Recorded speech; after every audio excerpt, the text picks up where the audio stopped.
નમસ્કાર સૌને. જય ઉવાચ અંતર્ગત વાર્તાઓ અને કવિતાઓ આપ સૌ સાથે શેર કરું છું. એને અનુસરીને જ એક નાનકડી વાત તમારી સાથે શેર કરવી છે. આજે એક રાજીપો છે, એ સૌ સાથે શેર કરું છું. રાષ્ટ્રીય પ્લેટફોર્મ પર મારું પ્રથમ ઇન્ટરવ્યૂ શુક્રવારે 31 મેના રોજ સાંજે 6:30 વાગે યુવાણી કાર્યક્રમ અંતર્ગત યુથ આઇકોન શ્રેણીમાં આવવાનું છે. અને આ બધા પ્રોગ્રામ છે એ તમને ખબર છે કે આ કાર્યક્રમના ટાઇટલ કેના છે.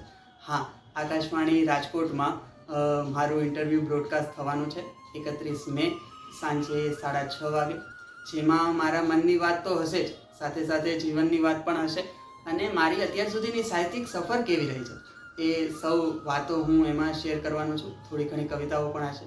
તો આપ સૌ આ ઇન્ટરવ્યૂ છે સાંભળશો એવી હું ઈચ્છા વ્યક્ત કરું છું. આપ સૌનો ખૂબ આભારી છું. આપ સૌના આશીર્વાદનો હું આભારી છું. આપ સૌની શુભકામનાઓનો આભારી છું. નમસ્કાર.